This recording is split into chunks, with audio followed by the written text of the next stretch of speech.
Hej så alle sammen, og hjertelig velkommen til den her video. Foran os, der er der hver evig eneste riddersport, som vi kender til og har kunne skaffe. Og hvad vi ved af, så er det her hver eneste riddersport, der lige nu findes på markedet. Og i dag, der skal vi smage og bedømme hver evig eneste af dem, finde ud af, hvad er bedst og hvad er værst. Og det gør jeg sammen med Moller.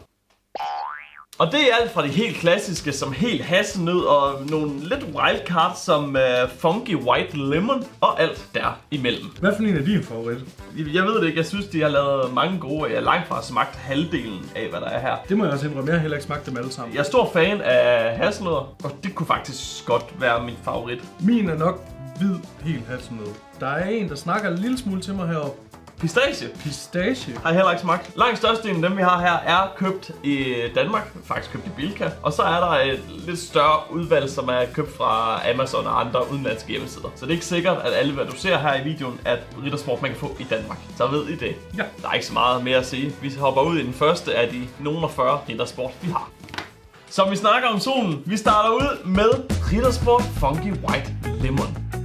Den ser altså lidt spændende ud. En hvid chokolade, men den smager også lidt af citron. I think so. Vi har et cutting board her.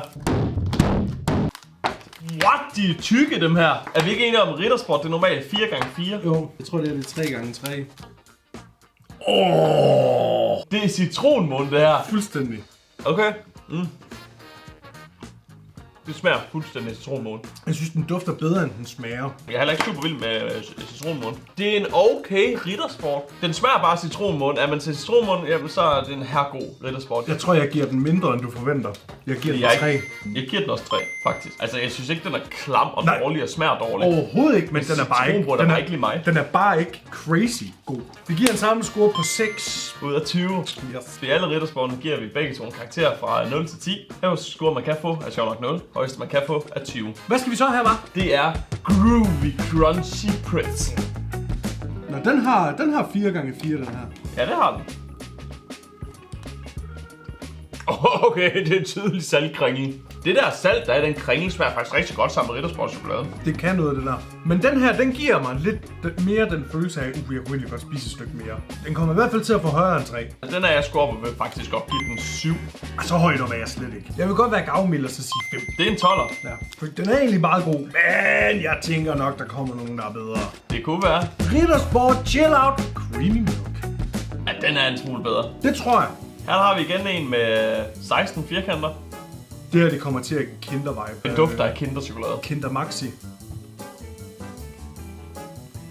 Ja. Det er Kinder. Jeg ville 100% tænke, det her det er Kinderchokolade. Den smager fuldstændig af det. Smager 1 til 1 af Kinder Maxi. Hvilket gør, at jeg giver den en høj score. Jeg tror sgu, jeg giver den 8, den der. Ja, ved du hvad, den er jeg sgu egentlig med på. Og det giver jo så en samlet score på 16 til Chill Out Creamy Milk. Ja, nu skal vi til Riddersport Gebrannte Mandel. Det er brændte mandler, men det er tysk. Gebrannte Mandlen. Brændte mandler i chokolade, det lyder fandme lækkert. Helt vildt. Jeg elsker brændte mandler.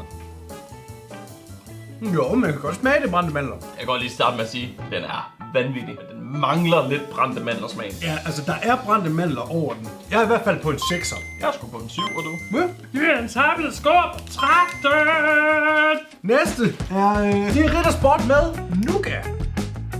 Og det har vist været en af mine favoritter engang. Jeg synes generelt, nougat smager godt. Både fransk nougat og normal nougat. Au. Det smager okay, bare, du ved, det smager bare så meget. Man har bare lyst til at bade i det her. Ja. Og bare slikke sig ud af poolen. At det de bruger i den sammen med deres chokolade, det smager bare af rigtig nougat. Ja, den er lækker. Det er lidt irriterende, at vi har så mange, der er gode. 9. Jeg giver 7, fordi jeg kommer ikke til at kunne spise den halv plade her, så uden at brække mig. Og det er en score på 16. Sådan ud fra min tanke, så er der kun én, jeg giver 10. Og det er den hvide med hassel. Hvad skal vi så have, var? Jamen altså, jeg hiver bare, hvad der ligger øverst i posen heroppe. Nu skal vi have en riddersport med alpenmælk. Det er alpemælk. Det kommer fra køer, som har fået lov til at have græs oppe i Alperne. Det dufter altså bare af fuldstændig normal mælk. Jeg tror også bare, det er mælkechokolade. Man kan smage, den er lidt mere luftig, fordi det er været lidt højere op. Ja. Det smager bare af mælkechokolade. Ikke? Og det giver den 5. Den får 4 af mig. Ja, det er 9. Ah, ja! Riddersport und Knuspernuss. Og det betyder jo så, ja, det med knusbernus. Hvad er knusbernus? Det er et eller andet nød. Knasende hasselnødder. Så lad os smage med knusbernus. Au. Der er en god knas. Den er god, den her. Ja, det er den faktisk. De har jo sjovt nok brugt cornflakes til at give det den knasende effekt i det, men du kan ikke smage cornflakes. Det er sygt god knusper. Ej, okay, ved du hvad, den her jeg sgu ikke regne med, at den vil være så god. Jeg vil gerne give den 7. Jeg vil gerne give den 9. Giv den sgu på 16. Den delte førstepladsen. Ja, sammen med nougat og creamy milk. Her er Rittersport Strawberry Yoghurt. Det er faktisk en af de eneste jordbær-ting, jeg godt kan lide. I chokolade. Det er noget af det sådan eneste jordbær, noget jeg ikke er sådan super vild. Ja. Det tager mig bare så meget tilbage til, engang man var barn, når man var i Tyskland, så fik man altid en Rittersport eller de lidt billigere chokolade med det her jordbær-yoghurt i. Nej, jeg har ikke set den her før. Det minder mig bare så meget om barndommen. Den er ikke mega jordbæragtig, det er bare som om du har taget en chokolade og så puttet en bitte smule jordbærsyntese i og sådan noget rigtig meget syrlighed. Nej, den er slet ikke så god, som jeg tænkte. Jeg synes faktisk, den er meget sådan en meget basic smag. 2. Jeg giver en 5. Det er en score på 7. Ej, fy for helvede. Nu skal vi have Rittersport med romracin hasselnuts. Rom, rosiner og hasselnød. Ja, fy for helvede egentlig. Altså, rosiner lyder sgu da egentlig meget ulækker. Er du klam, eller hvad? Jeg sagde meget ulækker. Så, Hvem har puttet kaninpøller i chokoladen? Hold kæft, det stinker mig meget rom, mand. Den lugter meget af alkohol. Jeg gik ind og forventede, at den bare ville være stærk af helvede til. Jeg synes ikke, den er det. Nej. Jeg synes, den er meget... Det hedder nemlig ikke en blanding, jeg vil servere for min værste finde det her. Puh, det er den værste Rittersport, jeg nogensinde har smagt. Sorry, Rittersport. Jeg kan ikke give den her mere end 0. Giv en 2. Jeg skal gå på 2. Fy for helvede. Nu skal vi til Rittersport Dark Hole Hazelnut. Jeg hader mørk chokolade. Jeg bliver aldrig til mørk chokolade. Det er bare ikke mig. Altså, jeg kan sgu meget godt lide det. Og det en mørk chokolade, der gør godt for her, det er netop, at du får meget mere smagen af hasselnødder i. Jeg synes faktisk, den er meget lækker. Jeg giver den 5. Giv den 2. Score. Og 7. Rittersport med lakrids. Fy for satan. Og det er garanteret også mørk chokolade, så det smager bare ekstra pis. 30% kakao, så det er sådan... Nej, det er en blanding af lys og mørk. Ja. Er det salmiak? Det er sådan salmiak, salt eller lakrids-agtigt. Det minder mig om juleslik. Jeg synes faktisk, det er meget god. Ja, det synes jeg ikke. Jeg vil gerne give den nej. Hvilket er 0. Jeg vil give den 4. Ved du hvad? Nu hiver jeg sgu dig op i et rigtig julehumør. Fordi det her, det er Rittersport White Hole Hazelnut. Og det var det, du nævnte for din favorit. Ja, nu går vi fra min hade til min favorit.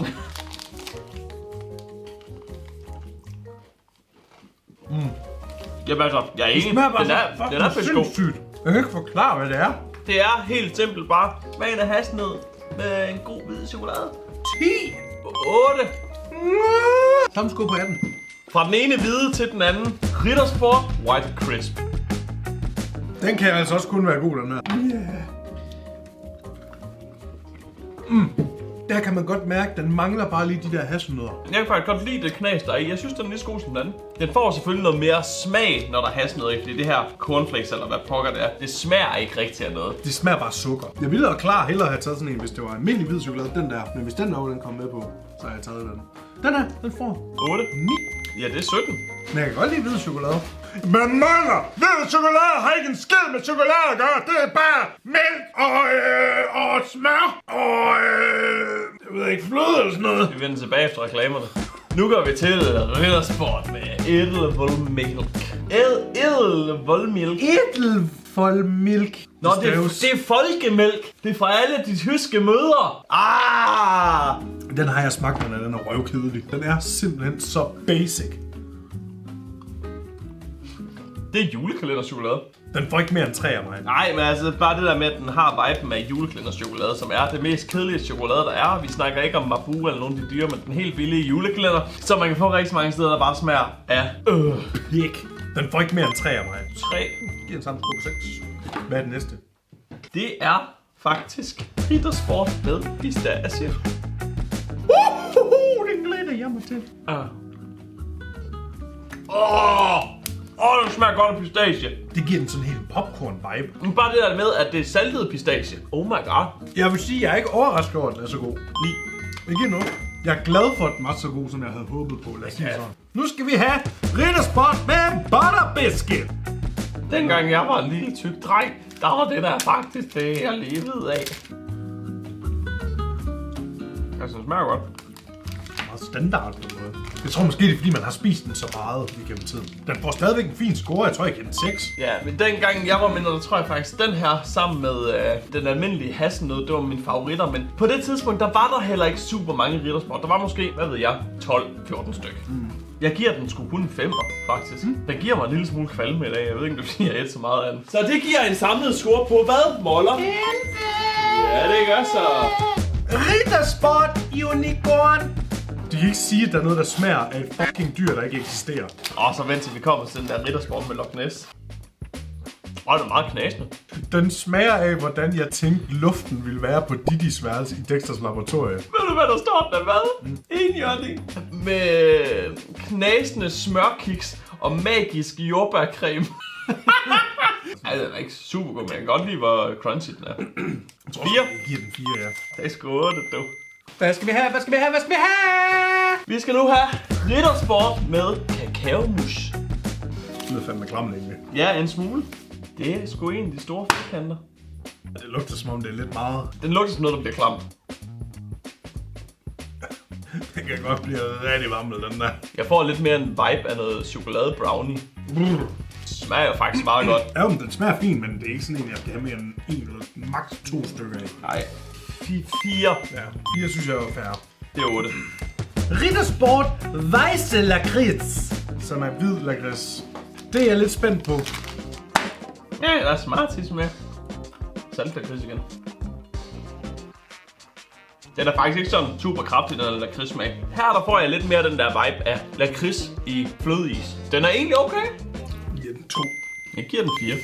Jeg giver den samme skudde på 6. Der er vi lidt en anden form for chokolade nu. Her der kommer der en Riddersport med honey salted almonds. Det er med honning, salt og min ven Alfred. Ja, hvis man er i tvivl om, hvad det er, så er det mandler. Den er god. Og jeg kan faktisk godt lide de der sådan helt søde mandler, der er der. Ja. Jeg synes næsten, den her den får mere vibe af brændte mandler, end den med brændte mandler, den gjorde. Ja. Den vil jeg fandme gerne give 8, du. Jeg vil også gerne give den her 8. Det giver 16. De gør det. Nu skal vi have den her, som er med marcipan. Jeg har en lille smule et indre had til marcipan, faktisk. Jeg har måske været 13 eller 14 år. Der en gang op til jul, der var jeg sådan lidt, jeg vil gerne have en eller anden snack på. Jeg gik ud og kigge i min forældres snackskab og fandt marcipan. Sådan en halv kilos. Så åd jeg et halvt kilo marcipan. Det fik jeg en form for madforgiftning af, fordi den var åbenbart 1,5 år for gammel. Så jeg brækkede mig af tyndskid uafbrudt i, ved ikke, 1,5 døgn. Jeg kan fortælle dig noget sjovt. Ja. Jeg har engang gjort det samme, men med en melding over ved mine forældre. Jeg var så ikke 1,5 år for gammel. Jeg var kun 3 dage for gammel. Og så tog jeg en tår af den, og så var jeg sådan, det smagte godt nok mærkeligt. Så hælder jeg det ud, så kan jeg bare se al væsken ryge ud, og den er ikke hvid mere. Skål. Det smager bare lidt af jul. Det minder mig bare om Anton Berg. Sådan en til en Anton Berg. Ja, og ved du hvad, jeg synes faktisk det der med, at det er marcipan, det gør, at man ikke rigtig bemærker, at det er mørk at chokolade. det er mørk chokolade. Jeg giver den 5. Jeg gad sgu ikke købe sig en her spise en, tror jeg ikke. Jeg vil give den 3. Giv den samme skub på 8. 8. Nu skal vi have Riddersport Crunchy Cream Winter. Det betyder bare, at der er kanel i. Det kunne godt gå hen og blive lidt varmet. Det lugter af honningkagehus. Det er bare ren honningkagehus. Hvis det smager ligesom det, så kan jeg ikke lide det. Ja, det gør det. Ej, puha. Det er heller ikke en af mine favoritting. Jeg sidder bare og tænker lidt, hvis nu man sidder sådan i de sene juledage, om den kunne være god, men nej, det tror jeg sgu faktisk heller ikke, den vil være. Den får 1. Jeg giver den 2. Giver den samme score på 3. Oh yeah. Nu kommer vi til en, du kommer til at have. Ja. Det her, det er Riddersport halvbitter 50%. Fy for helvede. Det betyder, at det er mørk chokolade med 50%. Prøv at tage den, og så lad mig være tyk på den. Men det gør ikke nogen forskel, om man tykker på den eller ej. Det smager stadigvæk en bitter røv. Så får du ikke bitter røg rundt i hele munden på en gang. Altså, jeg synes sgu sådan et stykke mørk chokolade en gang imellem, det kan altså være meget lækkert. Jeg kan ikke lide det. Det giver dem får altså kun 2. Det giver den 6. Det giver samme skub. Nu skal vi have noget, der smager pissegodt. Riddersport Whole Almonds. Eller hele mandler. Skål. Den her, den har også på en måde brændte mandler over sig. Hold kæft, den er god også, den her. Jeg synes også bare, den er lækker. Jeg skulle op på en 7'er her. Jeg er endnu højere. Det her, det er bare sådan lidt definitionen på ting, der bare passer godt sammen. 8. Kan jeg skrue op på 15. Rittersport Crunchy Whole Haselnuss. Den er vegan. Hold kæft, hasselnødder smager godt, mand. Hvad fanden er det der chokolade, det smager af? Sygt bittert. Det er jo ikke kun bitter, det smager også dårligt. Det smager faktisk sådan lidt af kaffe. For mig, oplevelsen i den her, det var, man tog en bid hasselnød. Bum, slog bare igennem til at starte med, og så var jeg sådan, det smager faktisk godt der. Og så kom den der bitterhed der bare stille og roligt, og så bare, så smagte det bare bittert. Jeg giver den her 1. Den får 2 af mig, tror jeg.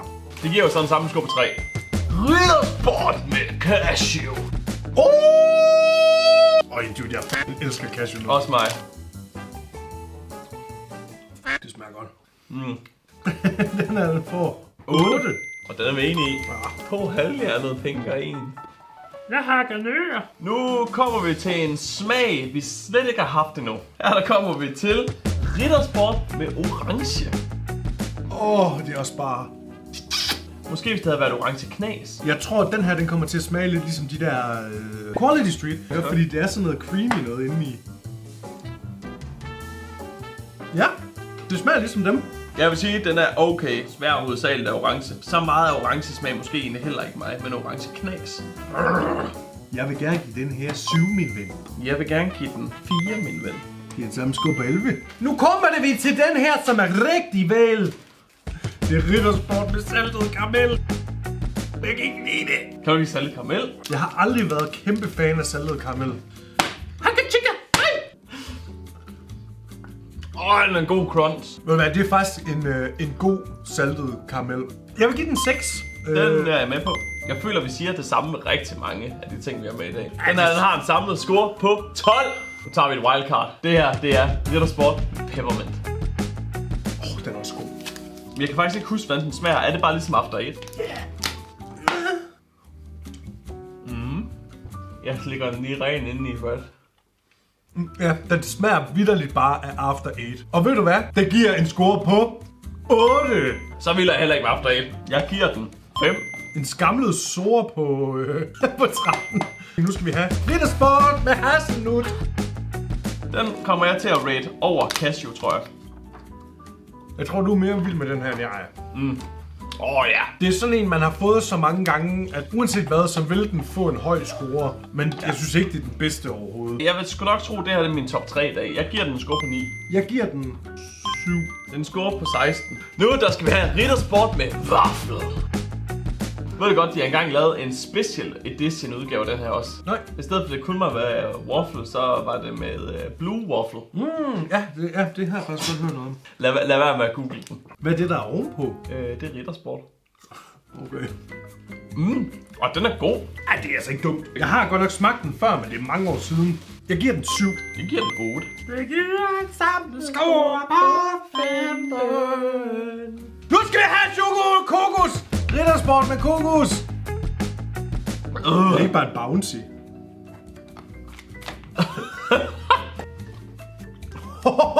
er i hvert fald ikke bouncy, men det er en god kokos, det her.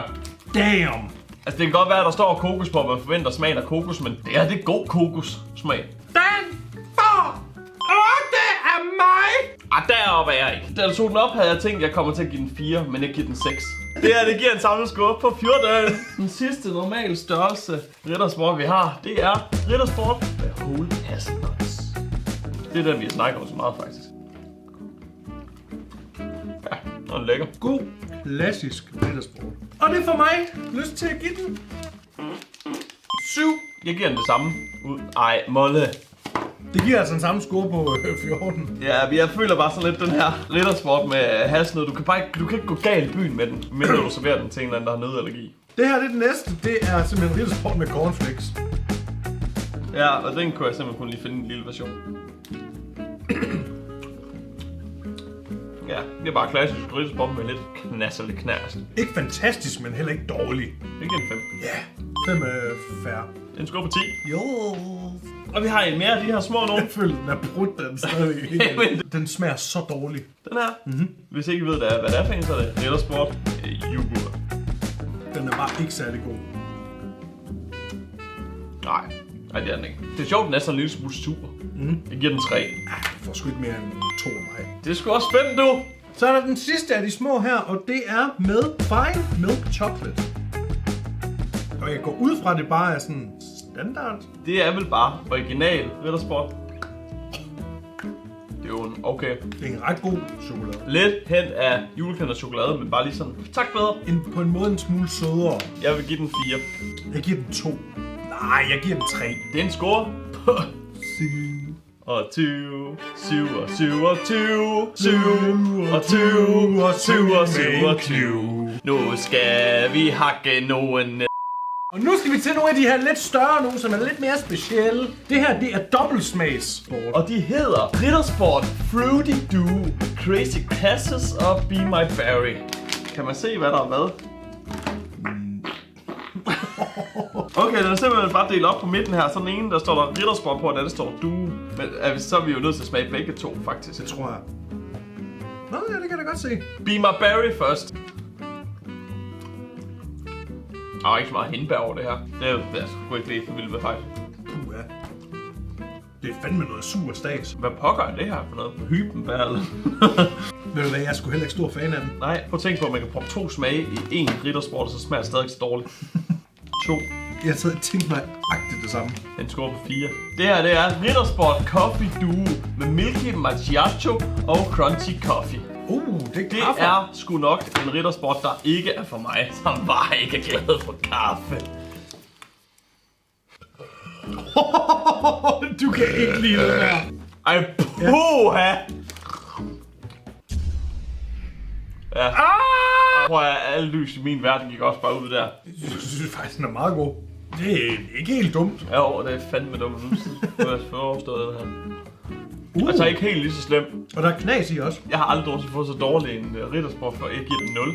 Den får 7 af mig. Den får 7 i det mindste så er vi nede på kun at have 2 tilbage. Og her der har vi Riddersport Crunchy Dew med Krispy Kreme og Choco Crunch. Nu tror jeg, vi er ude i en, der er crazy god. Okay. Hvad starter vi med? Vi starter med Choco Crunch. Ja, det tænker jeg. Jeg sagde ikke meget crunchy. Og lidt. Det er godt nok ikke meget. Den her, den tror jeg er god. Krispy Kreme. Mere crisp. Overall synes jeg, Krispy Kreme er bedre. Ja, det synes jeg også. Jeg kommer ikke til at give den mere end 5. Jeg giver den 8. Ja, okay. Fordi jeg synes, den er bedre end den, vi lige har fået med kaffe. Så er samlet score på 13. Det er jo faktisk en fornuftig duo. Vi er jo også en duo. Hvor lækker. Nu skal vi til den aller sidste i hele verden. Det er Sweet and Salty Duo med Caramel Crunch og Big Brownie. Jeg har i hvert fald en Big Brownie i bukserne. Og det er jo som sagt den aller sidste Riddersport, vi har i dag. Så har vi smagt alle, der simpelthen er på markedet lige nu. Ja. Godt så. Hvad skal vi have først? Skal vi først have... Jeg har taget det med brownie. Ja. Interesting. Den her, den formår at gøre det, som den her ikke rigtig gør. Ja, den er ikke vammel, den her. Og så skal vi til Caramel Crunch, som er kiks og saltet karamel. Ja. Wow. Jo. Jeg ved ikke engang, hvordan jeg skal reagere til den. Den smager eddermame godt. Den overgik den anden. Jeg synes, det er svært, fordi den der med Big Brownie gad jeg sgu ikke sidde og æde, men den her med Caramel Cross. Den er god. Det er 9. Jeg giver den 8. Den giver 9 plus 8. 7. 15. Den giver 17. 17. Jeg tror, min hjerne opfangede som, hvad giver 7 plus 8. Var det ikke det, du sagde? Nej, jeg sagde 9 plus 8. Prøv lige at genafspille det. Den giver 9 plus 8. Nå, okay, så tog jeg fejl. Fint nok, så. Vi har en del anden plads over dårligste. Det er Crunchy Whole Hazelnut og Crunchy Cream Winter. Ja. Fordi det her, det er Kagemanns hus. Og det her, det er bare Men vi har en, der er værre. Den absolut dårligste Riddersport, vi har fået i dag, det er Riddersport Rum Raisin Hazelnut. Med rom, rosiner og hasselnødder. det er bare rommen, der ødelægger den. Og rosinerne, hvis du spørger mig i hvert fald. Det er sådan noget, folk på 70, der sidder og ryger pip-æder ved siden af. Men vi har jo selvfølgelig også de bedste. På en meget delt anden plads, der har vi 3 styk. Det er pistache, white crisp og caramel cross samt Big Brownie. Der er ikke så meget at sige om Nej, det er godt det er 3 chokolade. lækre chokolader fra Riddersport. Men der er altså en, der lige har overgået dem alle sammen. Samlet set har Riddersport White Hole Hazelnuts vundet dagens video med en samlet score på 18. Det var alt, hvad vi havde til med Riddersport. Skriv i kommentaren, hvad vi skal teste alle dage næste gang. Smid et like, abonner hernede, abonner på Mollers kanal, og så ses vi sgu nok igen i min næste video. Og indtil da, så peace! Jeg bliver aldrig en mørk chokoladefyr. Sgu da klart, når du er født med 2 hvide forældre.